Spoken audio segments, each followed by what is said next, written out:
Berkaca pada gagalnya Indonesia menjadi penyelenggara Piala Dunia U20, apa yang harus disiapkan oleh Indonesia untuk menyukseskan perhelatan Piala Dunia U17 mendatang? Kami akan membahasnya bersama pengamat sepak bola Anton Sanjoyo. Selamat malam Bung Joy. Selamat malam Cindy. Bung Joy, kurang beberapa bulan lagi menuju perhelatan Piala Dunia U17.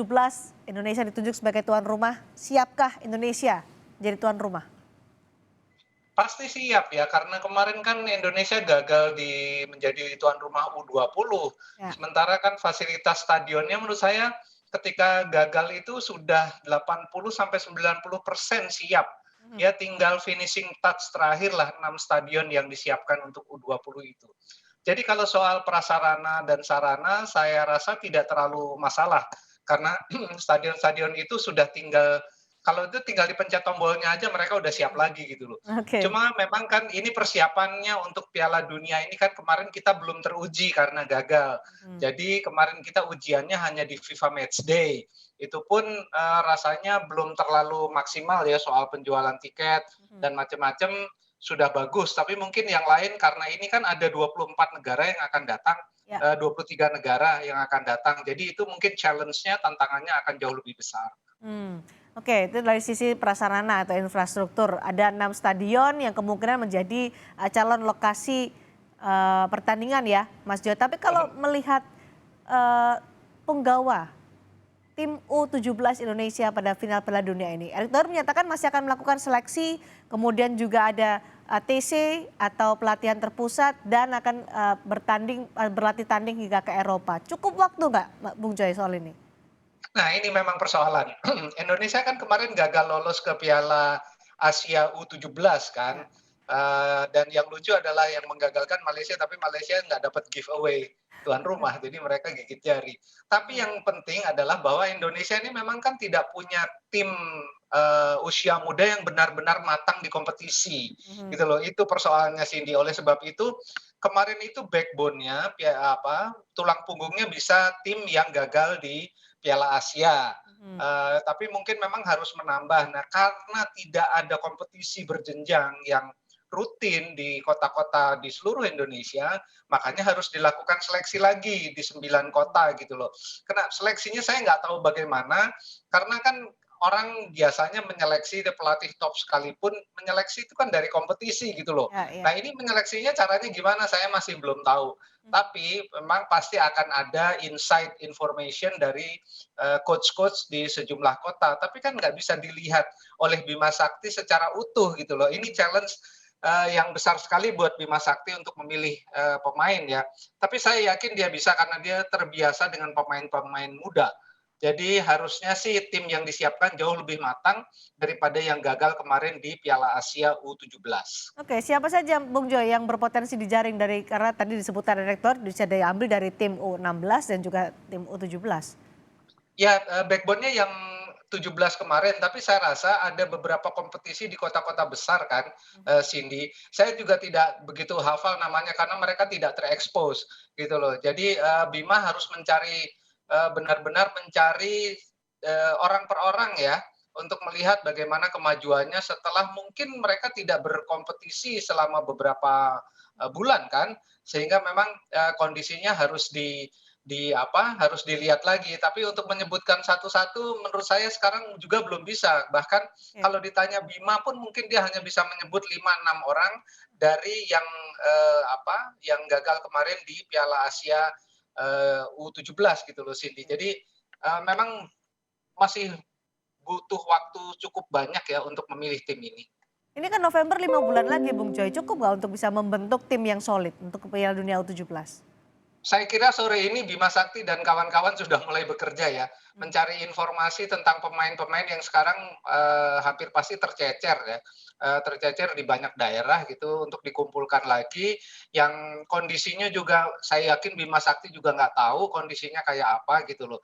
Jadi 5 bulan ini akan berlari dengan cepat, bagi Bima Sakti dan dia dalam 1 minggu ke depan sudah harus tahu definitif siapa-siapa saja, paling tidak 40 pemain yang akan dia panggil untuk seleksi lagi nanti pada pekan-pekan selanjutnya. Oke, Bima Sakti punya pekerjaan rumah yang berat banyak juga, tapi ini sudah ditunjuk oleh PSSI untuk menjadi pelatih tim U17 Indonesia. Soal ini bagaimana, soal Bima Sakti dan gaya dia memimpin, gaya dia melatih gimana nih Bung Joy?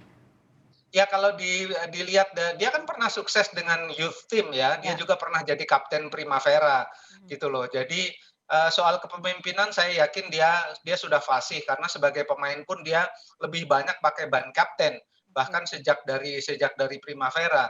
Dan, saya tidak terlalu dekat dengan Bima, tapi saya dengar cerita dari Danurwindo yang, betul gurunya Bima Sakti bahwa memang Bima Sakti ini kan tipe leader, tipe pemimpin di dalam dan di luar lapangan.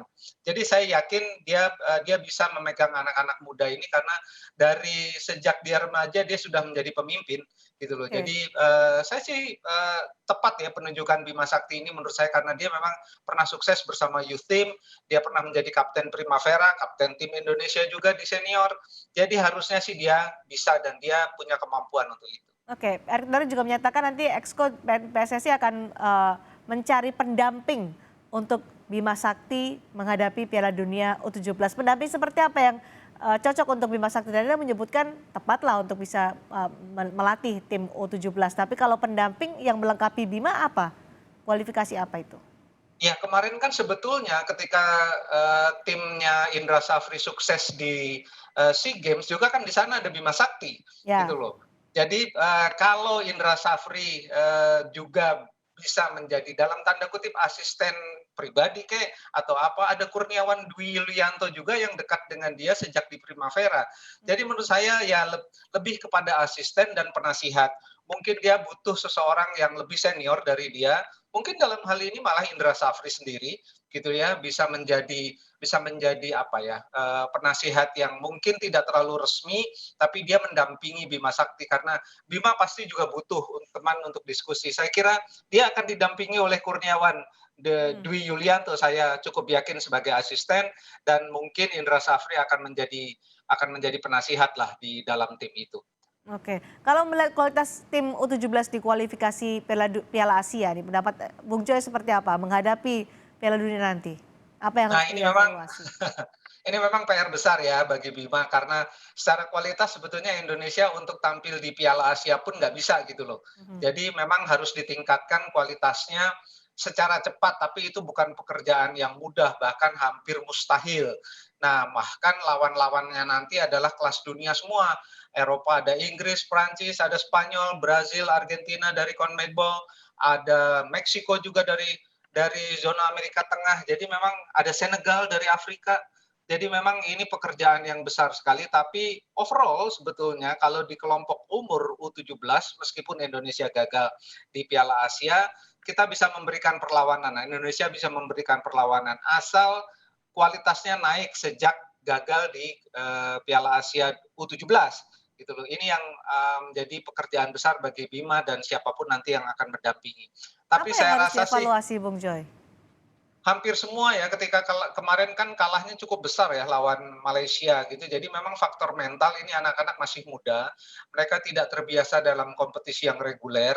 Jadi ketika mereka ketinggalan satu gol, itu cepat merembet, mereka moralnya jatuh dan, kalahnya telak sekali lawan Malaysia terakhir. Jadi Hmm. memang faktor mental menjadi prioritas bagi Bima Sakti. Jadi kalau mereka nanti misalnya melakukan TC ke Eropa, harusnya sih mental mereka makin bagus ya, asal Oke. jangan dikasih lawan-lawan yang terlalu tinggi kualitasnya atau terlalu rendah. Jadi harus dicari yang benar-benar tengah tapi bisa menaikkan kualitas mental dari anak-anak U17 ini. Oke, peluangnya gimana nih Bung Joy? Sangat tergantung pada hasil undian dan, untungnya Indonesia pasti akan berada di grup A sebagai tuan rumah Hmm. dan, mungkin tidak akan ketemu tim-tim yang sangat kuat untuk pertandingan-pertandingan pertama. Kemungkinan tidak akan bertemu Inggris atau Prancis, tapi mungkin bisa ketemu Spanyol gitu loh. Hmm.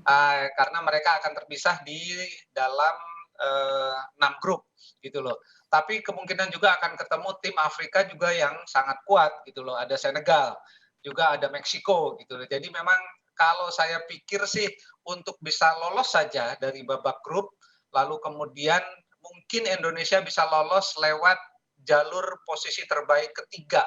Hmm.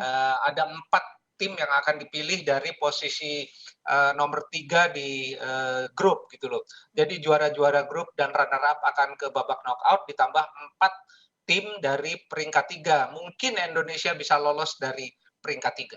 Oke, ini kan kesempatan yang luar biasa Bung Joy bisa tampil di ajang Piala Dunia gitu untuk tim U17. Apa yang Mhm. kemudian bisa didapatkan dari tampil di ajang sebesar Piala Dunia ini? Ya memang, ketika kemarin U20 pun akan, menjadi tuan rumah Indonesia, sebetulnya kan memang, yang diharapkan adalah menimba pengalaman di lapangan, Mhm. melawan tim-tim yang kelasnya lebih tinggi dari Indonesia. Baik itu kelas di FIFA, dalam hal ini yang diukur adalah timnas senior, tapi juga sebetulnya kalau kita bicara negara-negara seperti Argentina, Brasil, Inggris, Prancis, atau Spanyol, memang mereka itu antara kualitas tim A yang senior dan kualitas youth-nya tidak begitu jauh. Sehingga memang pengalaman bertanding dengan mereka ini sangat-sangat penting gitu loh. Mhm. Dan bagi Indonesia sebagai penyelenggara tentu saja ini ujian ya. Karena kemarin kalau hanya mendatangkan Palestina atau Argentina itu hal yang tidak terlalu sulit. Tapi mendatangkan 23 tim kelas dunia semua itu jadi persoalan besar. Jadi itu juga ujian. Tapi di lapangan bagi anak-anak U17 ini sungguh-sungguh pengalaman yang luar biasa. Apalagi kalau mereka ketemu tim-tim besar ya, seperti Inggris, Prancis, atau Spanyol, dan bisa menimba pengalaman yang luar biasa sehingga mereka nanti ketika usia 19, 21 Mhm. dan senior, mereka pernah punya pengalaman ketemu dengan tim-tim yang kualitasnya jauh di atas mereka. Akan ada 23 negara yang hadir di Indonesia di perhelatan Piala Dunia U17 dan kemungkinan akan digelar di beberapa daerah ya, Bung Joy pertandingannya. Ini apa Saya yang menduga ada di Hah? 6 kota yang tadinya ditunjuk untuk U20. Oke, ada 6 kota. Lalu bagaimana yang harusnya diperbaiki soal koordinasi antar kepala daerah supaya perhelatan ini berlangsung dengan lancar? Ya untungnya nggak ada Israel ya, Israel nggak lolos ini. Jadi Bali itu bisa menggelar, Jawa Tengah juga, bahkan saya tadi baca berita juga Solo, Stadion Manahan, Mhm. wali kotanya yang anak presiden itu sudah menyatakan Solo siap gitu loh. Jadi memang harusnya sih tidak bergeser dari 6 kota yang sudah ditunjuk untuk U20 ya.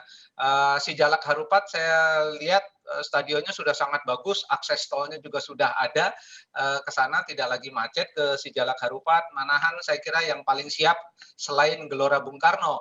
Nah, persoalannya adalah Gelora Bung Karno ini ada perhelatan Ya, lain gitu loh. Jadi ini nanti yang akan jadi berbenturan ya PR. dengan konser musik ya. Betul.